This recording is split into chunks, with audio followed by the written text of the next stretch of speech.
I'm going to turn my attention to the other thing that has really been on my mind for months now, and that is how do we create new structures that work for all of us? And the one of the things I've noticed in the last few days, there have been somebody I know let us know that they broke their neck. Somebody else broke their ankle. Somebody their and the thing that was coming to me is rigid and dry. And my sense is that when structures are not working, they start getting very rigid and they lose their nourishment and they start to get dried out. And my experience is that the integrity skills allow each of us to create a flexible inner skeleton on which we can hang all of our wishes, all of our desires for creating a world of connection and collaboration, presence and connection and collaboration. So I wanted to focus today on another pillar of the four pillars. And I also wanted to remind you of what we're up to with integrity. That integrity, the meaning of integrity that I just love, is a wholeness or unbroken totality with nothing missing. See, I love to experience myself as a wholeness rather than as a fixer-upper where something is wrong and I have to keep working on myself and finding out what's wrong and changing that. So today I wanted to focus on one of our pillars about communication. And I wonder, Michelle, if you would just bring the card up so I can show it to people. So we'll have that. So we have a video on this, and this is one of the reasons I wanted to show you this. There's a video and in our Integrity Deck video series. And this one, I decided to start with listening because I find that if I'm able to listen, other people will talk to me. So this is expressed in a sentence and also in a question. So let your body just simply absorb this and notice what your body response is when you hear, I listen to others accurately, appreciatively, and to invite wonder. Just taking that in. I listen to others accurately, appreciatively, and to invite wonder. And I love the picture that goes with this. We put, Kirsten put these collages together to also access different parts of our brain to assist us in really hearing our inner life too. So let your body listen to also this in a form of a question. In what ways can I learn to speak that are free of blame and invite wonder? Whoa, these are both really, really powerful. So let me first just take care of the blame and wonder. So let yourself create a In fact, first, before you create the notice the most familiar way in which you blame yourself or criticize yourself. And just notice how that feels to you when that familiar, there you go again, or aren't you ever going to learn, or you forgot again. And notice the experience that you have in your body when you do that. And then I'd like you to create a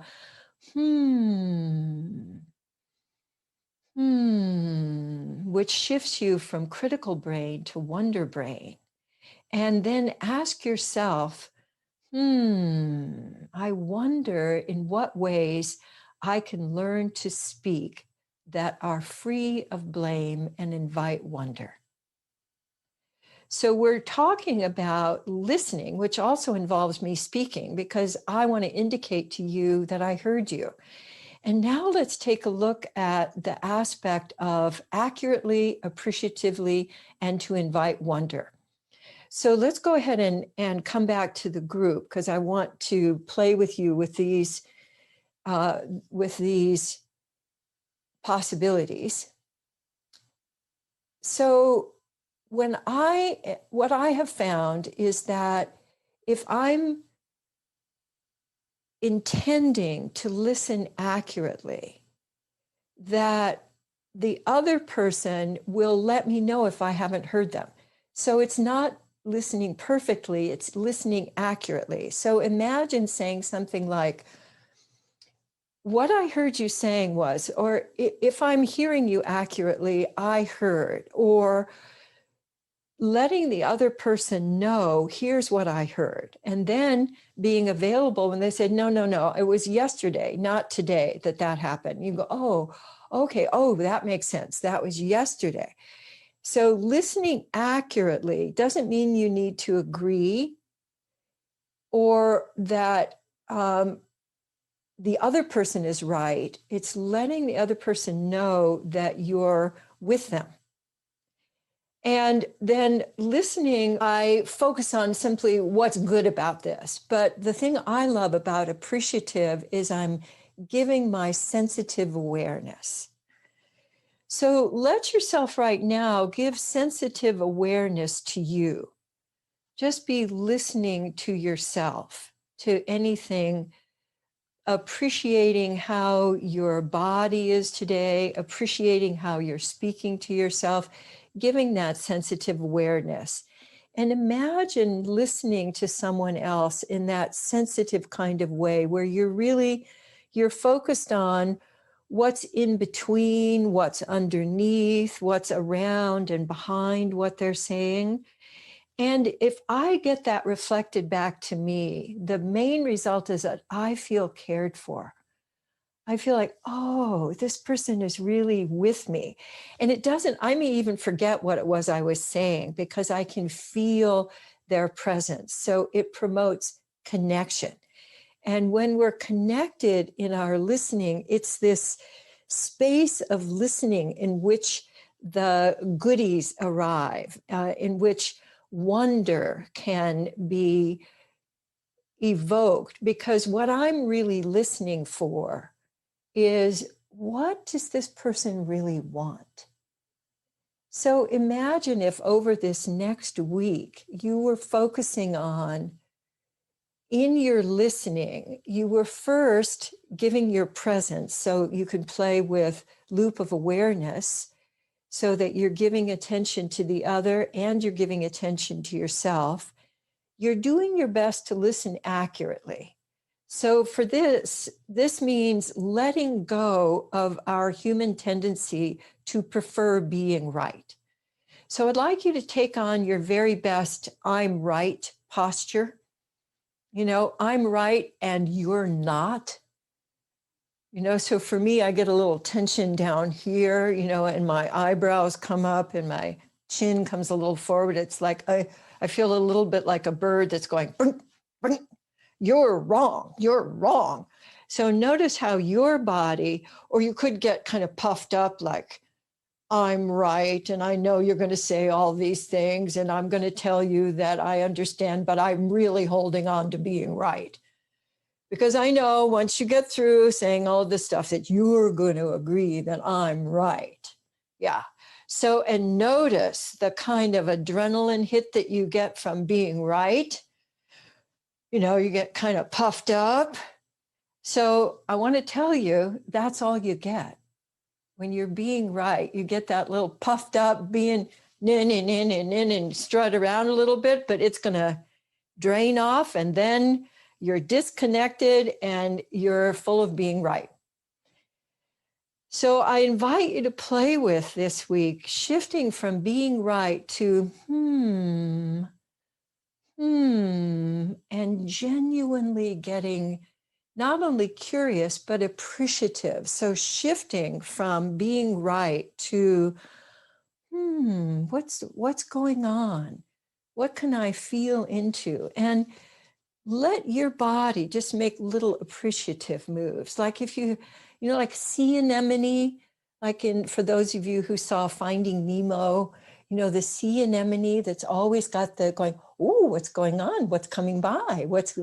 Ooh, this is interesting.